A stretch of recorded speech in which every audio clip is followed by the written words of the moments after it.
É isso aí, Ananias. Só agora eu entendi a importância do tratamento térmico na linha de produção. O dente da fresa, por exemplo. Se não receber tratamento térmico, não vai ter a dureza necessária para fazer uma engrenagem, por exemplo.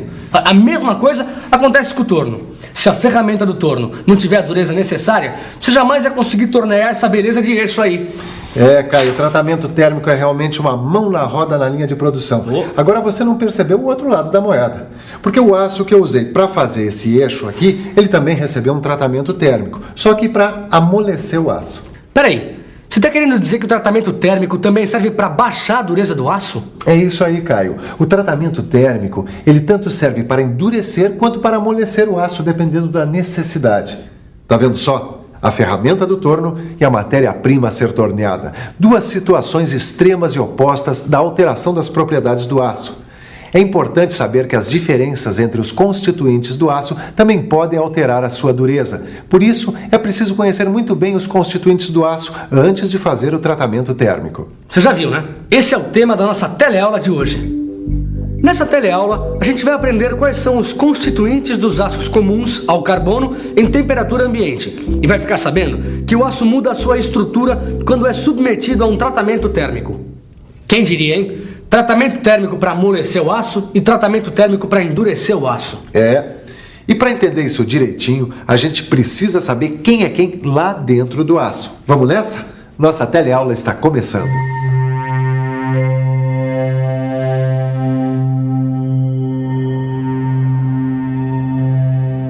Esse aqui é o Afonso. Ele trabalha numa firma que é cliente nossa. Ele trouxe 2 amostras de aço para saber se elas são iguais ou diferentes. Eu já conferi, sei que elas são diferentes, mas como ele não entende muito bem do assunto, ele quis ver com os próprios olhos. Então, Afonso, o que é que você viu aí? Elas, sem dúvida, são bem diferentes. Bom, na primeira amostra de aço dá para ver que tem muito mais grãos claros que escuros. Já na segunda amostra, tem mais grãos escuros. Isso tem a ver com a concentração de carbono, não é isso, Silva? Exatamente. O que diferencia as amostras é justamente a concentração do carbono. Vamos ver as amostras de novo. Nessa aí tem muito mais grãos claros que são grãos sem carbono. Os grãos escuros são os que têm carbono. Como nesse caso existem mais grãos claros, quase sem carbono, a gente diz que esse aço tem baixo teor de carbono. Nessa outra amostra, a coisa muda de figura. Repare que tem mais grãos escuros, ricos em carbono. Ou seja, esta amostra tem mais carbono. Nesse caso, trata-se de uma amostra com médio teor de carbono. Peraí, pelo que eu sei, quanto mais carbono, mais duro é o aço, é isso? É isso aí, Afonso. Quanto mais carbono, maior a dureza. E isso acontece justamente por causa dos grãos escuros, mais resistentes, mais duros. Agora, você sabe me dizer qual é o nome dos grãos claros e qual é o nome dos grãos escuros? Mas eu não sabia nem que eles tinham nome. Pois tem, sim, senhor. Você quer saber? Os grãos claros são chamados de ferrita e os grãos escuros, cheios de carbono, são chamados de perlita.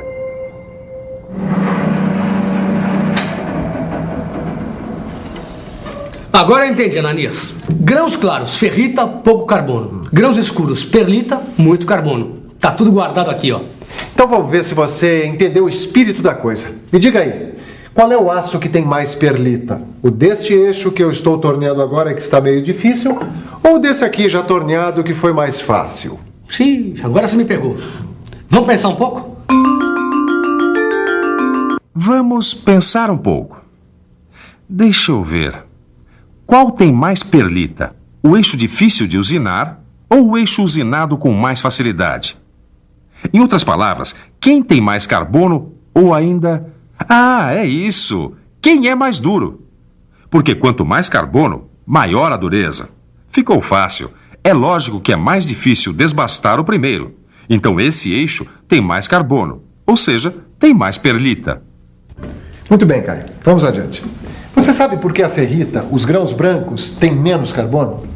Por acaso tem a ver com a estrutura cristalina da ferrita? Tem tudo a ver. Ah. A ferrita apresenta uma estrutura cúbica de corpo centrado, ou CCC. Lembra? Lembro, claro. Os átomos que formam essa estrutura se organizam entre si muito próximos, super apertados. E aí o que acontece? Os átomos de carbono têm muita dificuldade de se acomodarem numa estrutura como essa.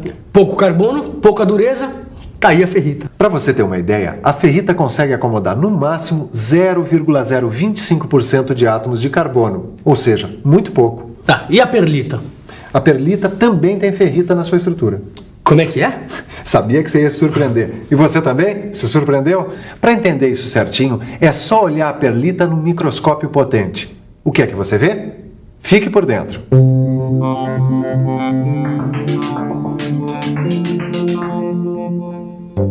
Olha só, se a gente ampliar várias vezes um grão escuro ou perlita, vai perceber que ele é formado por uma sequência de linhas ou lâminas claras e escuras. As lâminas claras, para variar, são ferrita, e as lâminas escuras recebem o nome de cementita, ou seja, na perlita tem ferrita e cementita. A estrutura da cementita é constituída de 12 átomos de ferro e 4 de carbono. É a presença desses carbonos que garantem a dureza da cementita. Você sabe dizer se é só o ferro e o carbono que determinam as propriedades do aço? E será que dá para melhorar essas propriedades adicionando outros elementos? Para responder essa pergunta, nós vamos fazer uma comparação. Vamos perguntar para as pessoas que usam essa pista aqui para fazer exercícios se elas tomam vitaminas para melhorar o desempenho. Tomo vitamina. Não tomo. Também não. Não, nenhuma. Tomo muita vitamina. Deu para perceber que essas pessoas são esportistas apenas nas horas vagas, mas mesmo assim, algumas tomam vitaminas. Agora, se fossem atletas profissionais, a coisa ia mudar de figura. Em competições de alto nível, para bater recordes e estar entre os primeiros, os atletas precisam de dietas especiais e reforços vitamínicos para melhorarem ainda mais seus desempenhos. Pois com o aço acontece algo similar. É possível melhorar o seu desempenho, quer dizer, suas propriedades. Só que no caso do aço, quem faz as vezes das vitaminas são os elementos químicos, como o níquel, o molibdênio, o tungstênio, o vanádio, o cromo e outros. Estes elementos podem ser adicionados durante a fabricação do aço, melhorando suas propriedades. Em resumo, você está dizendo que as propriedades do aço não dependem só do ferro e do carbono, é isso? Exatamente. Olha só, aqui está um aço vitaminado, quer dizer, um aço enriquecido com um elemento químico. Nesse caso aqui, o tungstênio. Interessante. Olhe lá. Pra gente é muito bonito, né? Mas ferrita e perlita devem estar ardendo no interior do aço. Não, peraí, vamos com calma, Afonso. Tudo que a gente viu até agora sobre os constituintes do aço, a ferrita, perlita, cementita, é com o aço em temperatura ambiente. Ué, mas não é a mesma coisa que com o aço incandescente? Não, nada disso, é diferente. Como o aço precisa de calor para ter um tratamento térmico, é muito importante a gente conhecer o que acontece com os constituintes durante o aquecimento do aço. Vamos ver o que acontece quando aquecemos um aço que tenha, por exemplo, 0,4% de carbono. A 300 graus Celsius ainda está tudo na mesma. A estrutura do aço é igualzinha à sua estrutura em temperatura ambiente. Ferrita e perlita. Mas isso começa a mudar a 760 graus Celsius. A ferrita continua estável, mas a perlita se transforma num outro tipo de grão, a austenita. Por fim, a 850 graus Celsius, toda a estrutura do aço se transforma em austenita. Olha só, este gráfico ilustra o aquecimento do aço. No eixo vertical temos as temperaturas e no horizontal temos os aços com diferentes teores de carbono. No nosso exemplo, é só pegar a posição do aço com 0,4% e ir subindo para ver o que acontece. Veja, até 727 graus Celsius nada acontece. É a partir de 727 que as mudanças começam a ocorrer. Essa região, entre o momento em que a estrutura começa a sofrer mudanças até o momento em que tudo se transforma em austenita, é chamada zona crítica. E essa região em que tudo se transforma em austenita é a zona de austenitização. Vamos ver se eu entendi. Aço com 0,4% de carbono. Tá aqui.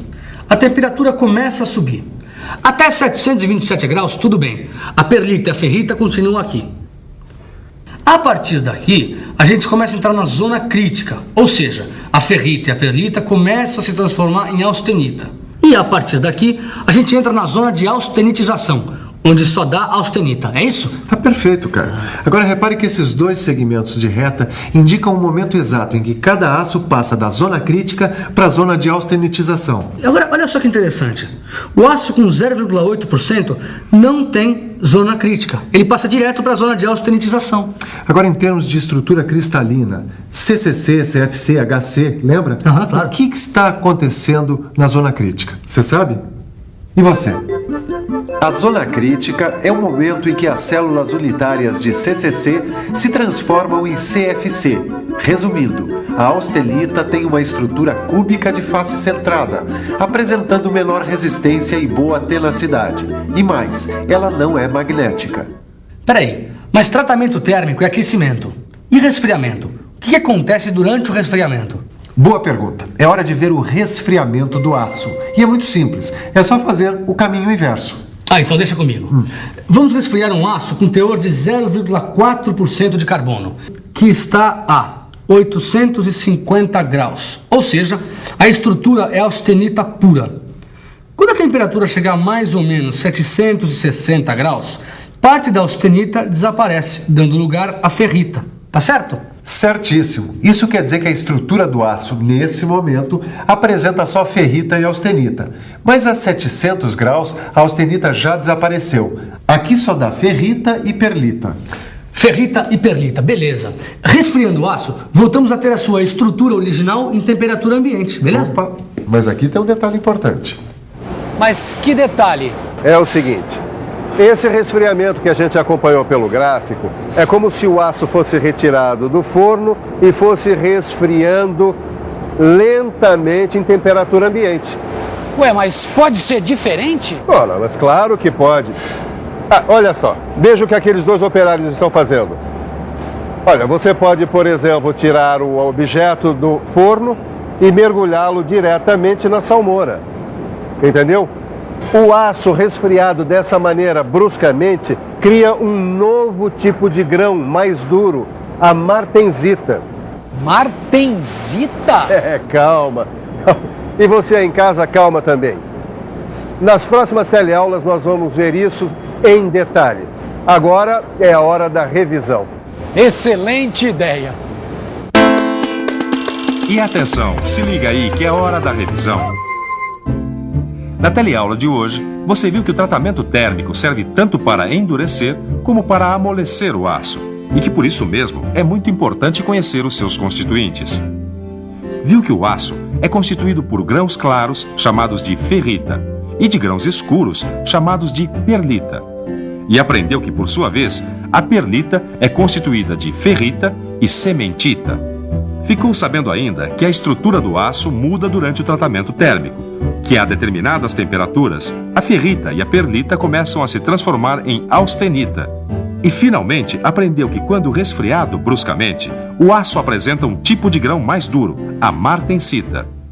As explicações que foram dadas nesta teleaula foram baseadas neste diagrama de equilíbrio de ferro e carbono, que você encontra no seu livro de estudos. Como você sabe, para manter a forma é preciso praticar. E no seu caso, praticar quer dizer estudar e fazer os exercícios. Então, o que você está esperando?